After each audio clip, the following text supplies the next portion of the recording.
What do you get when you combine the adrenaline rush of rock climbing with the calming and healing nature of yoga? An experience you'll never forget. The Breathe In experience offers the best of both worlds for intentional and sustainable play. Let's have a look. Michelle Albertyn and Becks Pretorius have built a remarkable business together by combining the adventure of rock climbing with the self-discovery of yoga.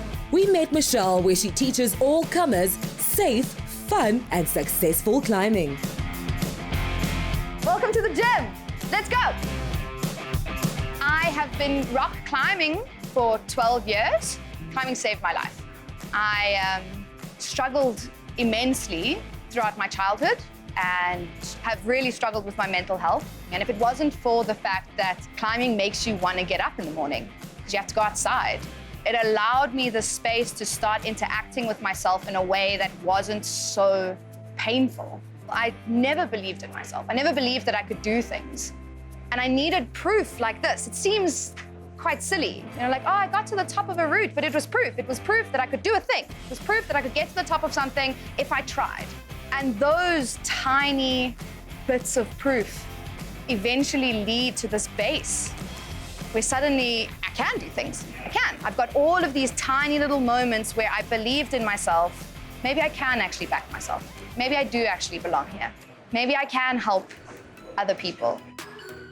Through her partnership with yoga teacher Becks Pretorius, Michelle realized how far she could take this venture.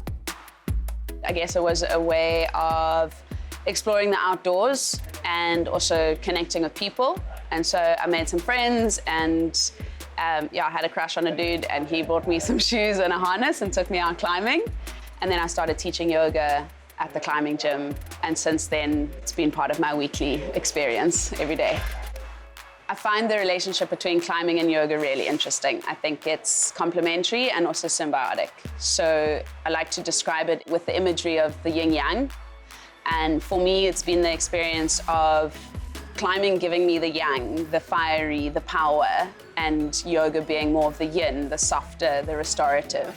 But that's been quite a journey because before I started climbing, I could get myself into quite a lot of the yoga positions without a lot of struggle because I was just pretty flexible since I was a kid. But what the climbing then brought into my yoga practice was the sense of strength and the sense of activation. Yes, at my end range of my flexibility was I actually able to move out of it. And it was the climbing that has pushed me to find my activations and really find the intricacies of my muscles. Hiking areas from the Cape Peninsula to the Cedarburg, they use nature to help people connect with self, others and the environment. Our Cape Town experiences start with a briefing that happens at the bottom of our hike in. Our days are all-inclusive, so you're getting mountain guides, you're getting your pad rental, and you're getting delicious lunch and snacks. It's about a 30-minute hike up through some really, really beautiful fynbos. We stop past a stream where you can wet your hands and wet your face and just kind of start becoming involved with the ecology a little bit.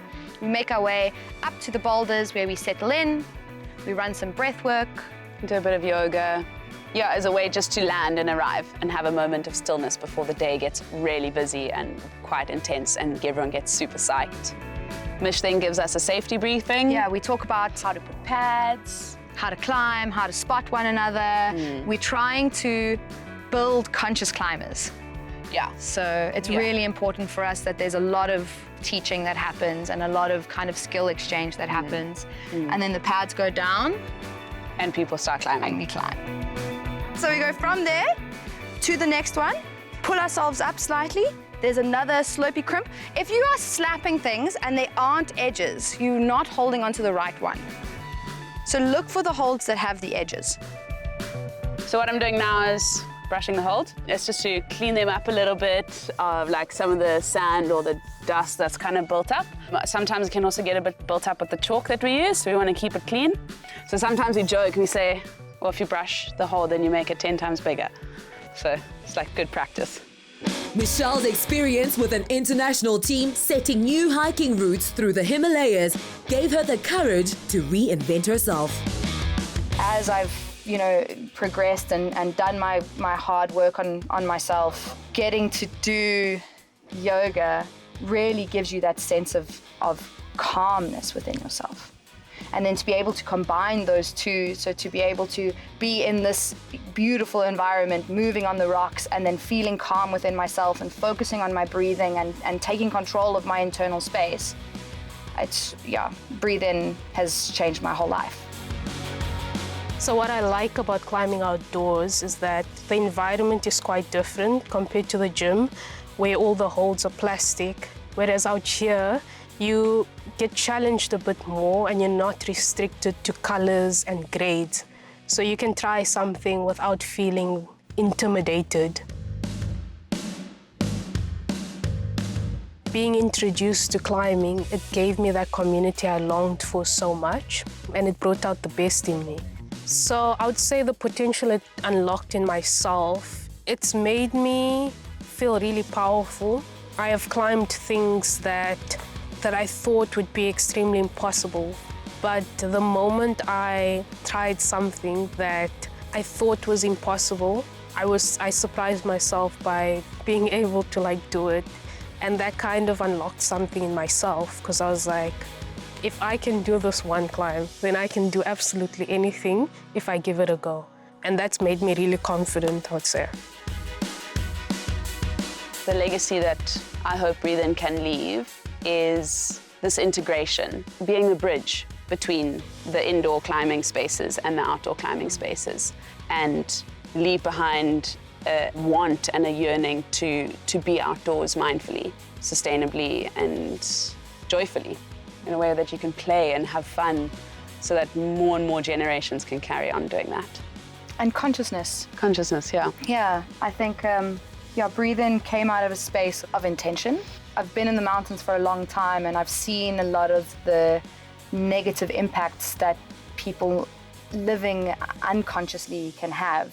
So first of all, getting more people outside, getting more people into the mountains and into the fresh air and just into their bodies, then creating a group of people that are outside in their bodies, having fun, enjoying themselves in a way that is going to be beneficial for nature, or at least is not going to be inherently harmful to nature. Whatever you do, go outside. There's so much healing that can happen. Just let yourself be in the environment. Big ups to Michelle Albertyn and Becks Pretorius for embracing life and nature to create meaning for those around them.